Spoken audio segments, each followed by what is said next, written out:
अक्षय तृतीया अवसर में दीघा जगन्नाथ मंदिर उद्घाटन करेंगे पश्चिमबंग मुख्यमंत्री ममता बानर्जी 20 एकर जगार पुरी श्री जगन्नाथ मंदिर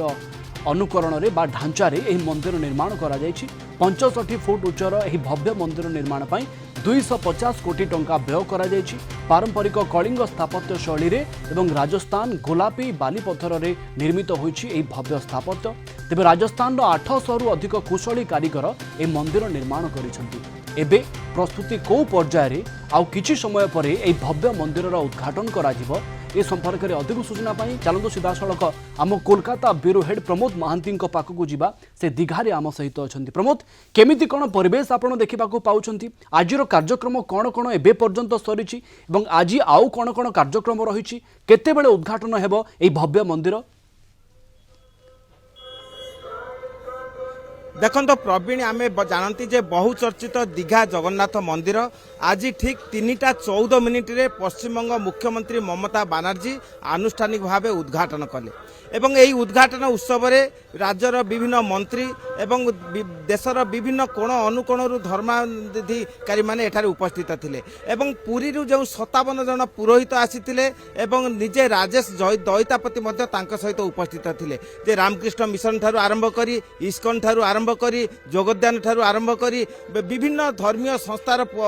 मठाधीश माने तांका सहित उपस्थित थिले एवं यही भव्य परिवेश रे से 3:14 रे द्वारा उद्घाटन करछंती एवं आमे जानती जे एही जे दीघा जगन्नाथ मंदिर एही मंदिर को नै कार्यत पश्चिमबंग रे एक उत्साह सृष्टि होईची गत 3 दिन धरी एठारे यज्ञाहुति करा जाउतला प्राय 200 केजी रो घियो एठारे घृताहुति दैछंती मुख्यमंत्री निजे एही यज्ञाहुति रे उपस्थित थिले एवं एही 3 दिन धरी एही प्रतिष्ठा उत्सव किपरि सठिक भाव समापन हेबो एवं पूरी रीतिनीति अनुसार किपरि अनुपालन करा जिवो निजे मुख्यमंत्री ता देखिथिले एवं आमे जानती जे 65 मीटर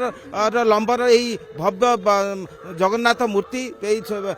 दीघार सागर सौकत अवस्थित रही केवल धर्मीय व्यक्ति माने नुहे पर्यटक मानक यह एक संभार सृष्टि करिछि तेणु आमे देखा पाउछन जे विभिन्न स्तर आज उद्घाटन उत्सव को देखिबाई भिड़ लगी आमे आम निकट उपस्थित अच्छा दुई पर्यटक आमे पचारिबा जे से ओडिशा चली आछंती चंदननगर ये दीघा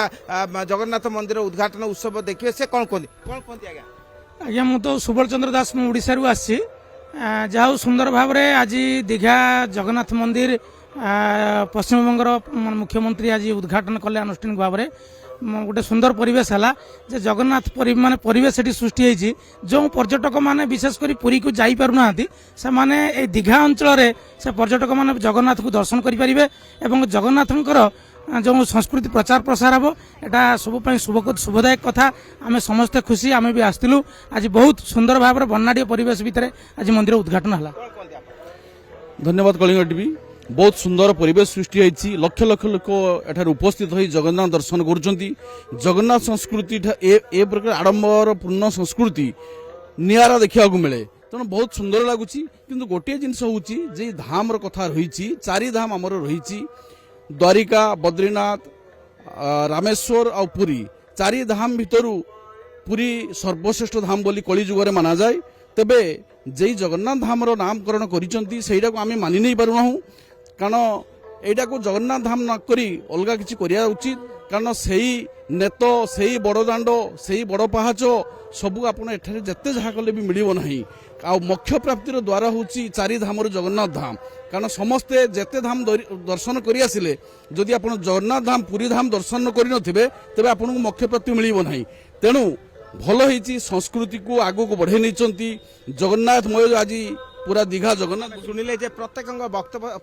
वक्तव्य थिला जे कार्यत दीघा आज जगन्नाथमय हो उठी एवं प्रत्येक अभियोग मध्य थिला जे यही दीघा जो जगन्नाथ मंदिर को जो जगन्नाथ धाम कहुच्छी ता धाम कह न जाई दीघा जगन्नाथ मंदिर भाव आख्या दि जाऊ किंतु आमे शुणिले जे मुख्यमंत्री ममता बानर्जी यही उद्घाटन सभा कही यही दीघा जगन्नाथ मंदिर प्रतिष्ठा द्वारा जगन्नाथ संस्कृतिर जो महानता जो भाईचारा जो साम्य प्रीति ता समग्र विश्व में प्रतिपादित करिबारे सहायक हेबो এবং ভাইচারা পরিবেশ মধ্যে এবং সমস্ত বিশ্ব যদি গোটিয়ে কুটুম্বরে পরিণত ହେବ ସେଥିପାଇଁ এই জগন্নাথ মন্দির তার ভূমিকা পালন করব এবং সে কইলে আমি দেখিବାକୁ পাই সে কইলে যে বহু ধর্ম বহু ভাষার লোক এখানে উপস্থিত অনেক তেণু জগন্নাথ সংস্কৃতি সেমানে প্রত্যেকে কিপরি নিজে হৃদয়ঙ্গম করবে এবং জগন্নাথ बिल्कुल সংস্কৃতি जगन्नाथ संस्कृत प्रचार प्रसार दिगरे गोटे बड़ पदक्षेप बोली कहुपे यही भव्य मंदिर दीघार प्रतिष्ठा हेबा परे परे आपन को अनेक अनेक धन्यवाद अधिक सूचना अधिक आलोचना पाई प्रमोद महांती आम कोलकाता ब्यूरो हेड आम सहित जोड़ी होते अधिक आलोचना सीधा सड़क दीघारू करुले।